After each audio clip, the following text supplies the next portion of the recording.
Do you remember, roughly a year ago now, when the boss of Jeep Straya boldly told us all that he was revising parts prices down in the spirit of being, I'm paraphrasing, somewhat less extortionate? I don't think this has worked out all that well. Details next.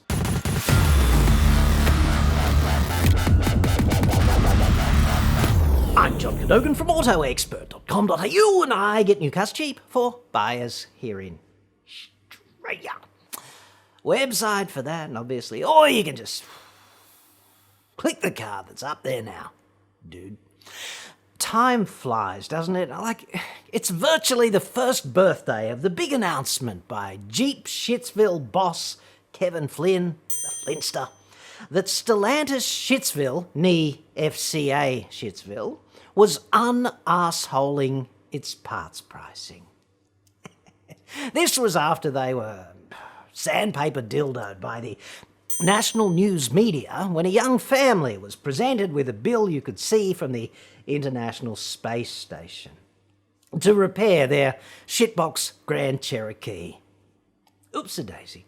Following that, in a hard-hitting exclusive puff piece by John Mellor on the 12th of March last year in a publication that statistically nobody reads, called Go Auto News Premium, miracle insomnia cure, just saying, personal opinion. In that fine rag, the Flynnmeister said, on parts, we have taken nearly 17,000 part numbers we sold during the course of last year across Chrysler Jeep, and we have done a full analysis on the pricing. We've taken a number of key points as a reference, and we have changed our price points wherever it was necessary. He does make it sound like a fucking moonshot, doesn't he? At least that's how it sounds to me. Tranquility Base, key points confirmed, you are go for pricing un-arsholification. Godspeed. So we set a parameter, and anything that was above that parameter was cut. 90% of the dealer's parts revenue was from those parts, so that was the area that was causing concern, and that was the area we needed to fix. That is done, live in the market now. All the pricing infrastructure has been changed, and all the dealers are up to speed. I say this quite sincerely. Thank Electric Jesus and the burning friggin' bush he generally speaketh from, that they managed to set that parameter in time. Otherwise, obviously, the dilithium burn rate would have gone into explosive hypercriticality. Nobody wants that. That's Shat verified, by the way. He's still got it, the Shat. I'm not gay, but there's definitely something about him. I would not be at all surprised to wake up from being dead and discover the Shat actually in charge. That would explain rather a lot. Meanwhile, back on Earth, parameter set, dealers up to speed, live long and prosper. He is the one, Luke, I am your father. Do or not do, there is no try. The needs of the many outweigh the needs of the few. Like a splinter in your mind's eye, I'll be back. Where we're going, we don't need roads. Or so I thought. And then a dude named wrench-wielding Jeff, or at least that's what I call him, he handed me the frigging red pill. Once again, bastard. See, WWJ gets his customer's car in. It's his shitbox 2013 Grand Cherokee, and it's like rushed into the surgery. The paramedics steam it right in, like straight through triage. That's bad, generally. It's leaking fuel, stat. It's only got 116,000 Ks on the clock.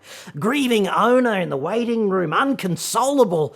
WWJ steps in, he masks up, he whips out the tools, he does an emergency fuel tank ectomy right there on the floor of the frigging trauma center. It's like Black Hawk Down all over again. WWJ, he's a legend. He never crashes under pressure, right? He's that dude. He tracks down the bleeder. It's on the proximal aspect of the fuel tank where a cheap, shitty plastic artery rubs on the bodywork over time. And it becomes a ticking time bomb before one day, without warning, going poopy in its frigging trousers. And here's the thing, right? Those, let's call them, extortionate Stellantis Shitsville mother lovers. They don't sell the hose as a replacement part of friggin' course. You have to buy the whole fucking fuel tank, and it's only $4,050. So this turns into a $5,400-ish repair bill, overwhelmingly because those mother-loving leopards just can't change their spots. And this is long after the alleged parameter reset and getting those dealers, quote, up to friggin' speed. I don't know about you, but I find that emphatically disgraceful. A naked rip-off, not to mention a gross waste of resources. Like, I've seen the official quote for this one, the repair quote. It's hilarious / shocking, depending on whether you're the owner or not. Anyway, wrench-wielding Jedi is an old softy at heart, down there, you know, and he locates a transplant from a donor vehicle at a wrecker nearby, a sort of nursing home. A used tank from a shitbox Grand Cherokee that had gone poopy elsewhere in its trousers. There's plenty of those around, unsurprisingly, proving once again that everything in life, even the living hell of shitbox Jeep ownership, is a good news, bad news story. Yes. The used tank, $400, okay? Still somewhat more expensive than a new plastic hose might be, had those fuckers just designed the tank to be serviceable. But think you'd agree, $400 is somewhat less of a heartstopper than $4,000. To Big Kev sitting in the golden water closet at the Stellantis Shitsville boardroom, stroking the other senior executives over another job well done, I would humbly say, dude, you've had a main parameter reset undervolt and you seem to be venting credibility into space. Again. And how are those sales going, by the way, while I've got you? That turnaround. Is it still on track? In related Jeep news, I got this recently from Norman McLaughlin, a loyal viewer.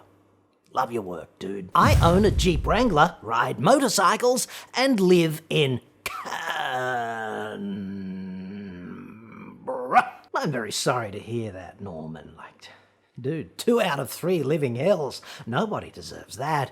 I do hope the motorcycling is some sort of consolation, mate. I'm considering driving the blessed thing, the Wrangler, out into one of the Australian deserts. Solid plan, dude. Approved.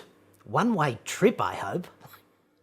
Like for the vehicle, not you. I need to retain all the rock-solid viewers I can.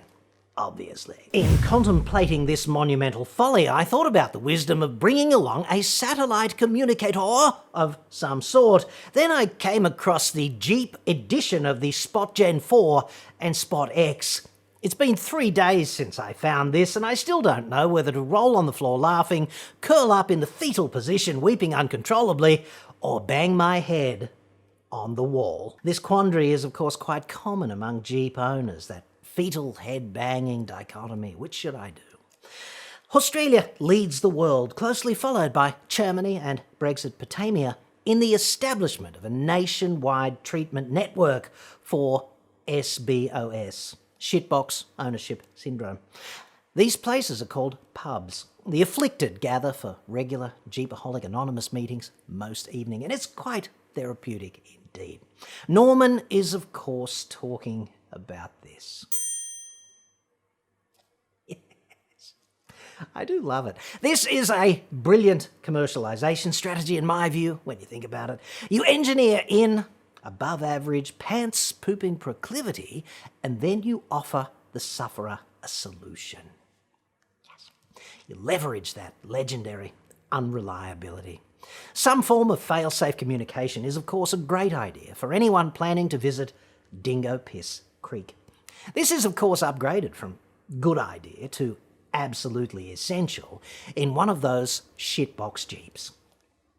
There's only so long anyone can hope to last among all the predators, out there in one's 3.5-ton sewage transport system when one's Jeep's pants have developed a bilateral ischemic poop embolism outside of mobile range. The only fly in the ointment, as I see it with all of this, would be overcoming the natural reluctance I would experience personally when faced with the prospect of putting my faith in any Jeep-branded product should my life actually depend upon it. Props to them for ballsy marketing, though. As with any disease, however, a microgram of prevention is worth more than a kilo of cure, as Nana used to say.